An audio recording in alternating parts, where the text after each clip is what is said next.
Okay, so here's that same thing. We just showed it a second ago, right? It's just sort of the card setup for how this is laid out. So there's kind of a preview of how the project works. I don't know if you can see it super great with Zoom with After Effects.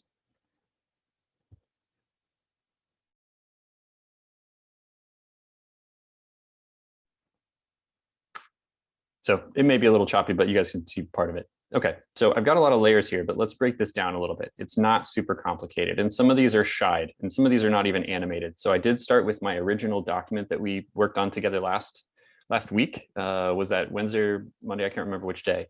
But essentially, we planned out this kind of frame by frame path animation. So I used that as some of the pieces as you identified in this process we're going through, right? So like one of these pieces here has that path animation. I believe it's this one here at the bottom.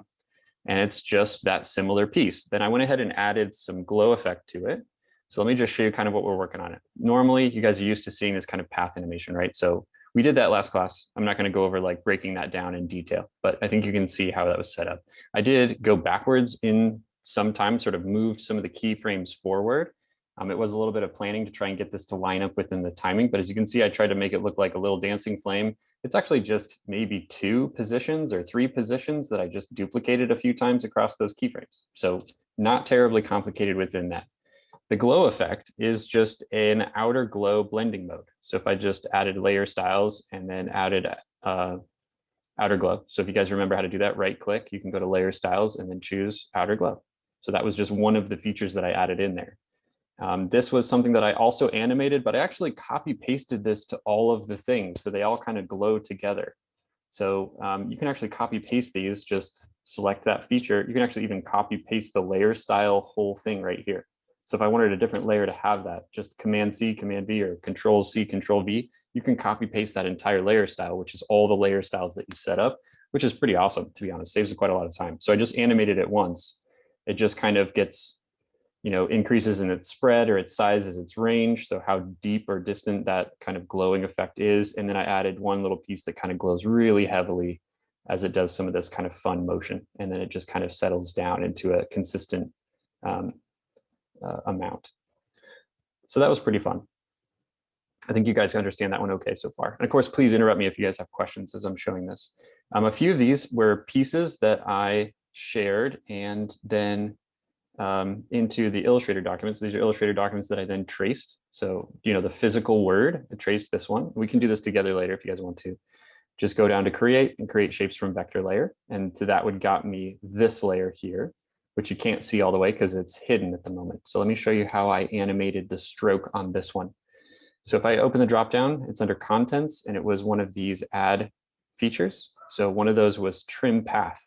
So you do have to give it a stroke. So you give it a stroke in contents.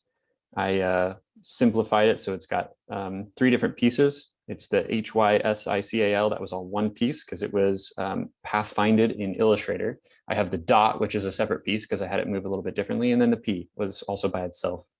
So these are each just a little bit different.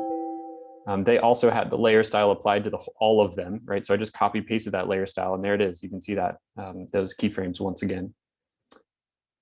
Added in some different path animations within here, but you don't have to worry about all these paths, right? I didn't actually animate any of the paths. It wasn't motion or anything like that. It's just these little pieces that kind of draw themselves from the outside. And to do that, I just went into trim paths. And this is one feature that I wanted to share with you guys today. So let me zoom in so we can see actually where those lines are. Yeah, see those lines are good. So again, this was an option here. You can hit the little drop arrow next to add and go down to trim paths. Now, the way that trim paths works is essentially you can choose where it starts from and where it ends. So the ending piece is actually going to be the full word of that stroke. And you can do this with any shape, by the way. This is just a basic shape layer, just one of the add features under shape layers is trim paths. When you want to show the entire piece, right, it's going to start at 0 and end at 100, or start at 100 and end at 0. And what that means is when it draws itself, you can make it start from a particular spot, in which case I figured out that if I wanted it to start from kind of the dot of the eye, which is this fun, swooping animation where the flame was, I wanted it to sort of start there. It just took me a little bit of math to try and figure out where that was on the actual piece. And it ended up being about 32 to be able to find that. And then when they expand, they both start at 32 So both the starting and the ending is at 32, so you see nothing. And then when I advance this, I just advanced it to some kind of initial space between. So it went from 235 and then 228 going in the opposite direction. So going down for the start and going up for the end, which will increase the amount of line space that you can see on that particular item. The offset item that's at the bottom pushes it so that it starts from a particular place. So if I can like push this around, it's still giving me the same distance. Let me try that one more time. Let me line this up a little bit better so it's a round number. So it's got a distance of the difference between 28 and 35%, which is what, 7? So 7% of this has been outlined that you can see. And then where you put that on the item is the offset. So as you can see, you can sort of animate. If I just set these up within this distance, you could animate and have it draw itself all the way around to whatever this particular item is. So this is sort of an animation along a path. Now, because it includes all these paths, these are all the paths that it's drawing. So everything with under this one, which is HYSICAL, because it's all one unit, it's all one item, kind of path-finded item from Illustrator, then you can sort of set that up and see how it draws itself. And it repeats, right? So it's similarly set up to rotation. You can have one X, which would go all the way around once, and then different degrees all the way around whatever that object is. And it will follow that path, which is actually really pretty fun. So I figured out that if I just do 25, which let me delete that keyframe so that I'm not like messing up the way that this is set up, it would start to draw itself from the eye. And then I had it set up so that it would continue drawing out from that point the rest of the word as the rest of this sort of animation progresses. So a lot of this was just animating, one piece at a time, making sure that it was just going around, and then add in along the same time stamp, moving keyframes around so that it lines up with some other motions that were going on. But that is the offset path. That one's really pretty fun to play around with. You can draw anything this way. And it doesn't have to be something that you bring from Illustrator, right? This is just a basic shape layer. So if you're going to layer new and then shape layer, you could add in something else that would be animated possibly through that same system of just kind of drawing whatever it is. You could set up a path and then just animate a line along it. So a lot of fun things you can do there. The stroke options that I chose were under the stroke. So when I go down to this one, in each of these has a different stroke option that you can add in individually, right? So like I have the HYSICAL selected. When I go to add, I could add in a fill if I wanted. I could add in a stroke, gradient fill, gradient stroke, whatever you want to do within these. These will all be added to the particular item that you have selected. So when I add those in, I could choose a color, which in this case, I just kind of eye dropped the color from the kind of gold background that I had going on in the previous piece. I chose the stroke width here, which I could increase or decrease that kind of freely, right? You can choose what kind of caps you want. Rounded caps would be nice. What kind of corners? Rounded corners would be nice. So there, I'm not like having that kind of jutted edge there. But there's a lot of, normal things that you're used to seeing in stroke panel, similar to Illustrator or Photoshop, that you can adjust in those things. And I just kept it kind of thin because I really wanted it to have this kind of, I don't know, neon lights glow effect, I guess. All right, so that is kind of how I did this drawing itself feature, this stroke animation. And then again, I just copy pasted the layer style. Once I had set up one of the glow effects, just copy pasted it. And then it will apply that to the entire layer, which the entire layer is, all these pieces. And I renamed these. Normally it would just say group 1, group 2. I just identified them for myself. So, that amount of the word, the dot, and then the P was a separate piece. And I think you can see why it's a separate piece. It's not connected to the rest of those. All right. The next step was to do this kind of logo reveal at the bottom. Let me see if that's what this is. Yeah, so this is just an animated mask in which I had it try to line up with, individual frames. Let me move out of this way here. Individual frames of where it overlaps with this particular kind of swooping object that's a little bit blurry and it's got a glow to it, right? It's got a motion blur applied to it and now a glow effect, which gives it this kind of like softness, which I thought was really pretty fun. So this is just, again, I just traced it from the Illustrator standard addition thing, right click, choose create shape from vector layer. That put all of the contents of this into a shape layer. I didn't mess with the groups in this one. There's a lot of groups because it's a lot of, individual letters. But if you think about it in those terms, you could animate each of these on path and sort of have it come together as written form, just make sure that you animate them excuse me, all at once, so that you can open up the position of each of these. Oops. So open P would work. That didn't work. It would be path, I bet. Yep. But I selected them all, so you can see that you could actually click the stopwatch on all of those at the same time to be able to animate them. So, I mean, you could individually animate these, just make sure that you set your end keyframe first, so where it's going to go to, sort of say, okay, this is where I want those each to be, and then go backwards and sort of like move them outside. So you could have it kind of like write itself that way. But there's other ways to do that as well. Oops, excuse me. So that one is not something that I animated. I did not animate the contents. The only thing I animated on this one was the opacity so that you can't see it until I want it to appear. And then I also animated a mask. And a mask, again, to be able to set these up, essentially you just select the layer that you want to add a mask to.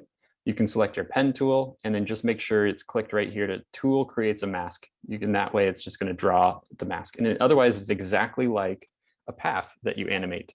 I just kind of zoomed in here so that I could see individual frames.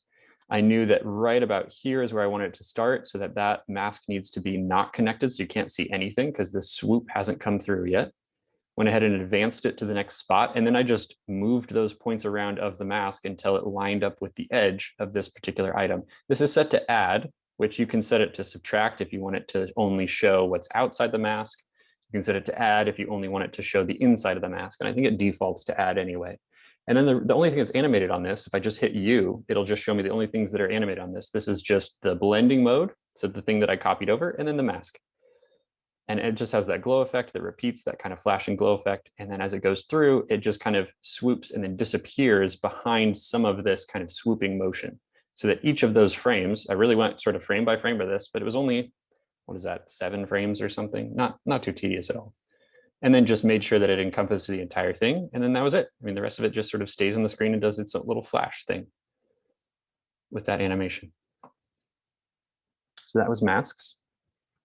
It's very similar to path animation. It is essentially just a path, but it just is added as a mask feature. And then this piece was done in a few different items. So what I did was I duplicated this object, right? So like I renamed it to Blink 1, but it's just a duplication of the physical text layer. So I copy pasted that. And then I just changed the fill color under contents for each of these. I added a fill color that was different than, slightly different than, I just sort of, this is the original color, that darker gold, and I just increased the lightness of it. And then again, also added in a mask to kind of add in that feature. And then there it is, group 1 is kind of the HYSCIL. I think group 2 is the little dot on the I, and group 3 is the P. I just didn't change the names for this one. But then the only thing that's animated here is the mask. So how do I want it to sort of go from one spot to the other? And it's really just 2 keyframes, right? I have just a visual representation of the including on the eye because I wanted to start from there and then cascade out. And then the second position of that mask is so that you can see the whole word. And then, you know, it just animates in between both of those positions. So it's just 2 positions. And I am using the feature to sort of limit where you can see that additional color. And let me, maybe if I play this section just a little bit, you can see what's happening here. So I'll just go ahead and play this. So you see it does that multiple color sort of fade flash. It's just each layer is a different color. I only did the mask once and then duplicated it and then changed the color and then added up the timing with this.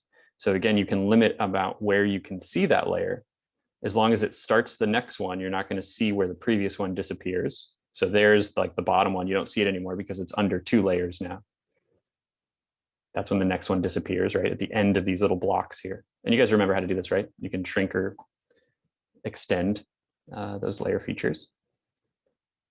And then just added it in. So like it goes back to the original color, which was this one at the top. And this is actually just the actual card. I mean, I'm using just the Illustrator feature of this card so that it's its original format and form. All right. Let me move over here. And then the last piece that I added in was the transparency, which is to be able to see the wall layout at the back. And that was including the graphic design text. I just made sure that it lined up with its opacity animation here, and then also sort of blinks out later on. So it's just the reverse of these keyframes. So just reordered, copy pasted, reordered those keyframes. And then here's where I have at the very bottom here. If you can't see that, I'll try to zoom this up a little bit. because the zoom window's in the way. And again, it's just, I'm hitting U so you can see the only properties that I've animated here. It's just opacity. And I just line those up. You could even copy paste. I think I copy pasted. I did one and then copy pasted it onto the graphic design. So it kind of reveals the rest of the text. And I tried to make it so it hangs on the screen there for a second so you can read some of the information, maybe not long enough, and then starts to blink out before it disappears. Okay. So that was really it. I mean, a lot of it's just layering multiple kinds of motion within different spots in the frame. The most of the pre-planning I did was a lot more of that rotoscope feature. So like this zooming piece was really the piece that I planned in the computer. When I wanted to add in the type in the text, that's another Illustrator file that I just dropped into the project file and then went into my layers here, the folder that's created, and just dragged and dropped those in. So that's kind of how I set most of this up. All right, so I'm going to go ahead and pause and I will stop recording here. Okay, so let's jump into this together. I'm going to go ahead and drop this into my project file. So again, just looking at the basic normal sheet that you're used to seeing in front of an empty After Effects file. And I'm just going to drop in this logo animation test one, drop it right into my project file. We'll make sure we choose composition and layer sizes, retain for footage, and click OK. That should give me the feature to be able to animate this. I could just start a new composition and just drop the pieces in. And let's try it this way, because this is not a way that we've kind of done it. So I'm going to, instead of dropping this in to create the composition, I'm going to click Create New Composition. I'll make this, I think it's 1280 by 1280 for the pixel size. 30 seconds. I think we only need like, I don't know, maybe 6 seconds of time. So 0.6 in the time duration. I always add an extra frame. I think we've gone over why I do that. I'm going to go ahead and click OK there. And then I'm just going to open up this folder and we'll just drop in the pieces that we want to play around with.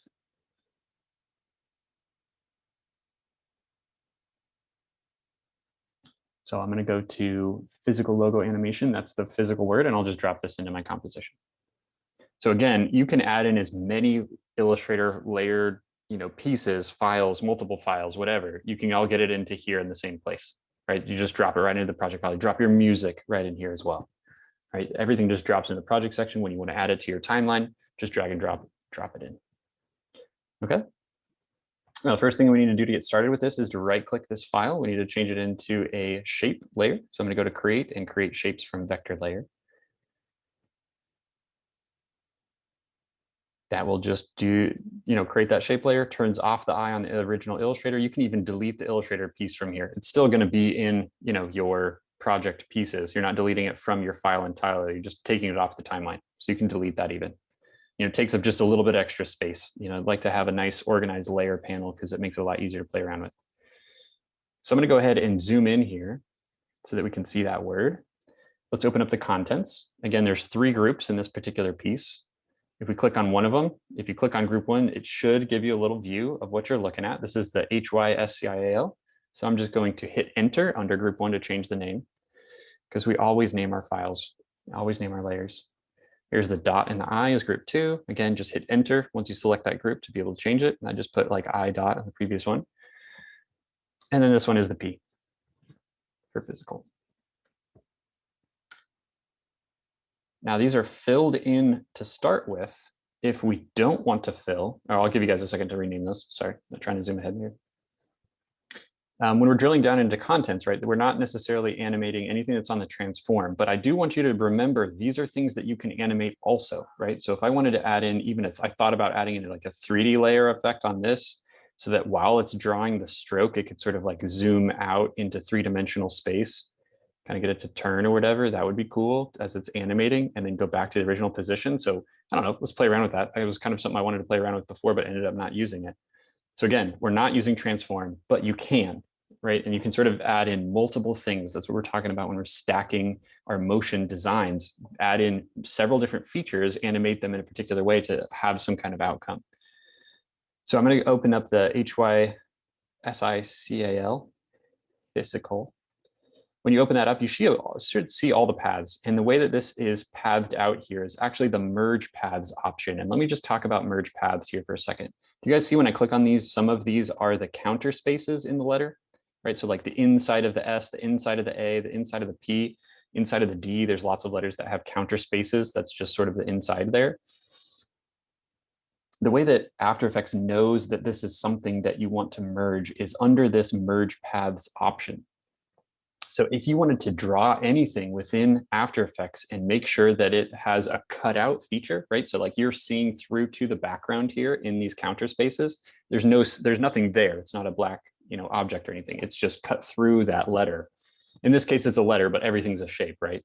So when you open up merge paths, which is also a feature under add, merge paths is right here, you can just add that in. And essentially what that's choosing is how do you want it to merge, right? So if I change it to add, it just adds that all in together.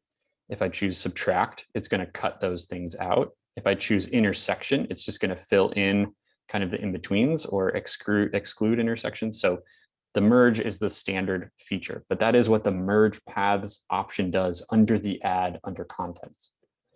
Now I also want to turn off the fill. So if you can see here, I've got all my paths for HYSCIL. I'm going to go ahead and turn off my fill option, and I'm going to add in a stroke. There's not a stroke option on here, so I just need to select that layer, go to the add and choose stroke. So that'll give me my stroke options. And again, all of my layers are here. And since we're just dealing with layers, if you guys don't mind, I'm going to go ahead and hit the tilde button over top of my layers. So I'm only showing my layers at this point. We don't really have to worry about anything that's on the screen yet. So again, all I did was turn the eye off on the fill. The fill is still there. I just turned it off.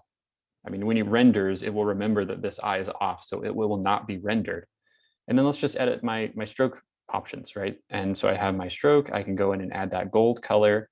If I then hit the tilde button so I can see this, I still can see the dotted eye. So I could go in under my stroke, drill that down, choose the eyedropper, and just pick up that gold. Now I'm going to hit tilde again because there's a few different options that I can choose here. I can change the stroke width, could change the opacity, could change the color, can change what kind of line caps or line joints you want. If you wanted to have a nice rounded cap at the end of your line, once we start animating that, you can make sure it's rounded. If you want to make this a little bit thicker, maybe 3 points would be kind of fun, a little bit thicker line. How limiting do you want the miters to be? You can add in dashes, you can have it taper, you want it to have wave. I mean, there's all kinds of fun stuff to play under here. These are all just standard stroke options that you throw in here. I mean, taper might be kind of a fun one to play with. So I'm going to choose close the stroke option, and then I want to add in, again, one more thing under contents. Again, it's for this layer here. I'm going to go under add and then choose trim paths. And that should add in the paths. I did select the HYSCIL, so it went underneath that one, right? So these are all things that we've done under each individual group. I believe they can be copy pasted. So, if you like what you get on there, you can transfer it. Most of these things can be copy pasted. If not copying just the individual keyframes, you can actually also copy, all of the trim paths option over potentially. All right, so I'm going to drill open trim paths, and then let me zoom out here so we can see a little bit more of the word. And this is kind of what it looks like when you're working on it, right? It's not fully finished. It doesn't look cool until you get all the motion things added in. I'm going to limit my time here because I'm just going to do maybe a couple seconds, 2 seconds within my workspace. And then we can start seeing where the path is, right? It's got the whole word filled in with the outline right now. But if I limit my start and end positions, let's see what happens. So I'm going to lower in my end so it's a smaller number. So now it's still 0 at the start, but let's maybe start it at like 10 or something for the end feature. So it goes from one side to that spot. If I then chose the offset, this will move the line around. And maybe this is just a fun thing. Let's maybe just start 0 to 10.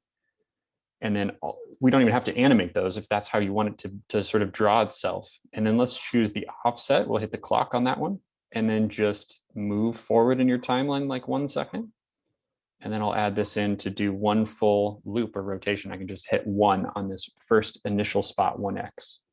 So within that time, it's going to go all the way around that layer.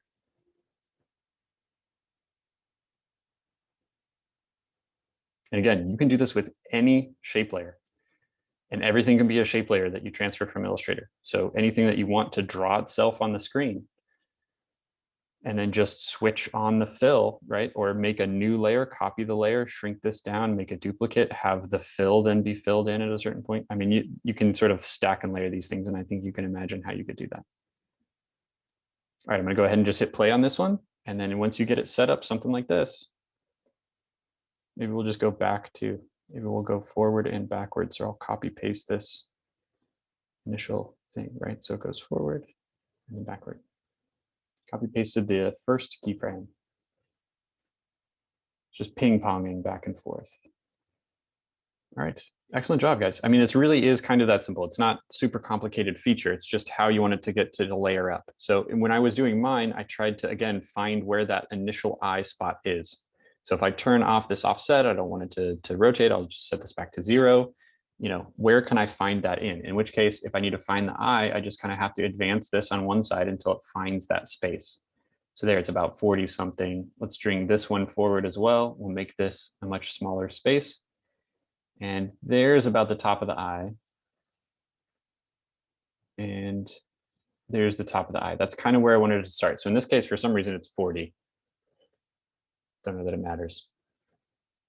But if I had them both on the same number, you're not going to see it. In which case, I can extend it in both directions if I want to.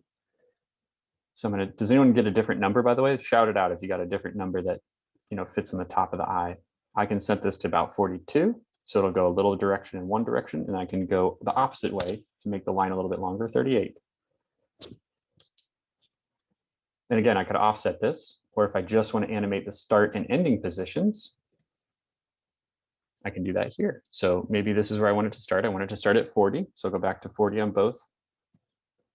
I'll go ahead and add the stopwatch on start and end so that that is where it goes. And then maybe in about 15 frames, we'll say. And again, I can move the keyframes around. So if I don't like the timing, no problem there. I'll go ahead and set this to about, let's say 45, and then we'll go 35 in the other direction. So that kind of extends out from there. Does it matter which one goes up and which one goes down? No, it just needs to be inversed. So one needs to go forward and one needs to go backwards. Doesn't matter which direction. And they can flip. So if I could say, like, let me go back to two pieces, right? So like if I wanted the start to go forward, totally fine. If I wanted to go backward, totally fine. Right, so like 40 was my starting number. Above 40 is going to go to the right. Below 40 is going to go to the left. Doesn't matter which way you go, as long as it's in opposite directions if you want it to draw from a spot. So forward a few frames, we'll go about 5 up and down. Trim paths is super fun. And then maybe we just want it to draw itself all the way through, right? So like if start is going down, I'll go ahead and put that one to 0. And then at the end, I want it to go 100 and sort of fill itself in. So I'll have it go like that. So it's going to all sort of draw itself from that middle spot, right from the eye.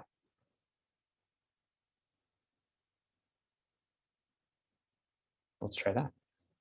So when we're talking about masks and track mats, they work a little bit differently. And the main difference is that track mats do not move with the layer when you animate the layer, and masks that are part of the layer and you animate the layer will also make the mask move. So let me show you what I mean by that. And maybe I can kind of explain this a little bit. So here I've got the word, right? We just deleted the stroke, or turned off the stroke in this case. And I deleted that trim paths feature, and I just turned the fill back on. So that's all we've done. We can just see that, you know, that full word included in there. If I want to be able to hide the word or sort of reveal it over time, you can have as many masks as you want, by the way. So this can get super complicated or be very simple. We'll just start simply. I'm going to go ahead and select my pen tool, which is G on the keyboard. G as in great day. G as in, yeah. I'm going to make sure my layer is selected. I want to make sure that I have the mask option selected as well. Right now, when I start drawing, it's going to start drawing a new shape layer, and I don't want it to draw a new shape layer. I just want it to draw a mask. So it's this button right here. I'm going to hover over that, and I'll just leave my key there. It's on the top of your toolbar. If you follow along your tools just past the puppet pin and before you see the fill option, you should see this option right here that says mask. So when you hover over, it'll say create shape layer or create mask. I'm going to create a mask for this. I do also need to make sure that I have my layer selected that I want the mask to go on. And if I open up the contents here, sort of drill down just once, you'll see I have contents and transform. When I start adding in a mask onto this layer, I will then go ahead and also add a mask into that. So I'm just going to draw like a box above this, not actually overlapping the shape at all, just a box. I actually don't even need one of these points, so I could delete it. I think that command button. Get that minus. You can also click and hold down the button under the pen tool itself to delete a vertex. You just need 4 points, right? Just kind of a box.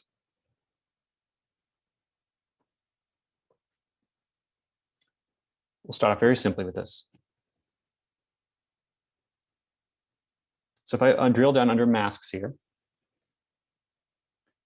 you can see that the mask path is something that I can animate, and that's something that we want to animate to be able to do this. So I'm just going to start the stopwatch here. You can also animate the feather, the opacity, the mask expression. So there's a lot of options within the mask features. And also where it says add here, you can add in what kind of mask you want it to take on. So do you want to be able to see everything outside the mask and create a hole, essentially, that you can't see things in? And this may be a good way to sort of add in, I think, Luke, with your animation that you were talking about, your astronaut in the water, being able to show that there's a transparent object on top of it, but limiting where it doesn't show it in some part of it. This might be able to do this kind of a mask animation to make it look that way. So I'll set it to add for now. It could be subtract, could be intersect. So it's going to show you in between, lighten, whatever those features are. I think add and subtract are kind of the main ones. So just leave it under add for now. I'm going to go ahead and move down my timeline. We'll go about 2 seconds or so. And we'll just have it do this like scan thing. So I'm just going to select the mask and move it down.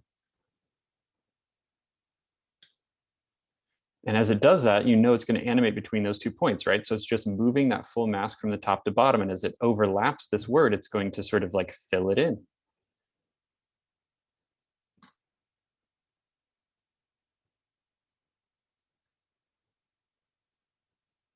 Not bad.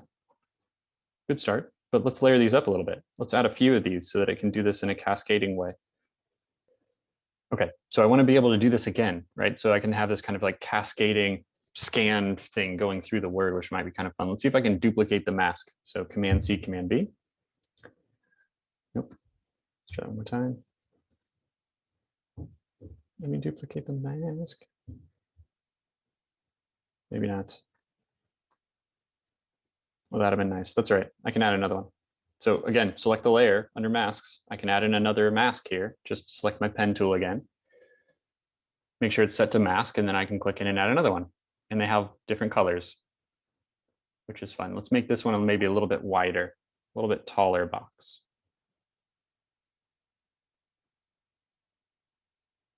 Again, we basically wanted to do the same thing, right? So I'm going to open up mask 2, edit the mask path, set up my keyframe at the beginning, and then 1 at the end after about 2 seconds. We'll have it go a little bit further, a little bit faster here.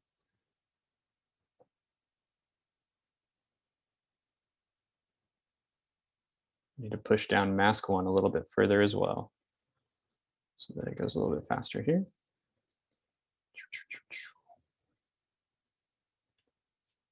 Let's try that one more time. I'm gonna have these like boxes set up. Now the masks are not going to be seen, so fill up your space with masks as much as you want. Let's do a couple thinner boxes here. These kind of like scanned lines.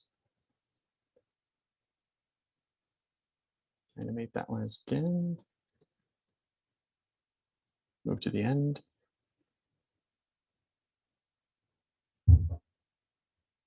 So now I have 3 when I animate these. And this is like blinds effect. Kind of cool.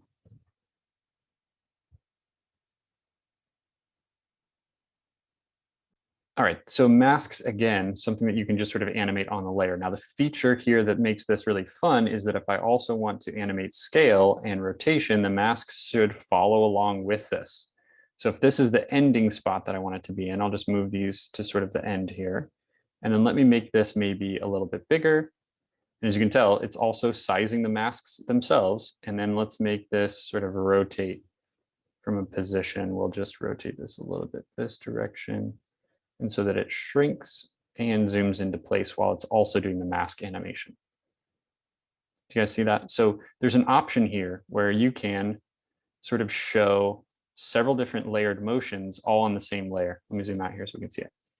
So it's doing scale and rotation at the same time that it's moving those masks. That's the power of masks, right? The mask is gonna follow the layer. If for some reason you didn't want to do that and had lots of animation on that, you just need to set this up as a track matte. Then you create the mask as a new layer as itself, and then set that up as a track matte, which is under toggles and switches. If If you guys remember choosing track matte here, you can make this a track matte. Now I need to have more than one layer to do it. So I could sort of say, here's my new shape layer that I want to use as a mask. Oops, I added in as a new shape. I need a new shape layer. Layer, new shape layer. There we go. I always hit P on accident for the pen tool. Now I want this to be the track matte. So I'm going to say this is alpha matte from shape layer 1 under my physical layer here. So that will make this invisible, and now it's just a track matte layer. The advantage here is that I can animate this, the physical word, and that layer separately from the track matte, but I can animate this shape layer as well. So if I want to just change the contents, the shape, the path, and make this kind of wider, extend from one side,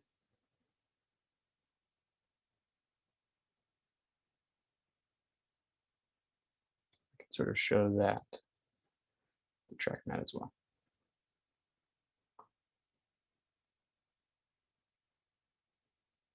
It's kind of a goofy path, I guess. But here's the idea.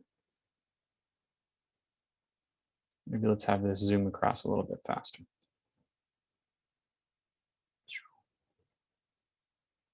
Let's move it down so you can't see it when it's moving part of it.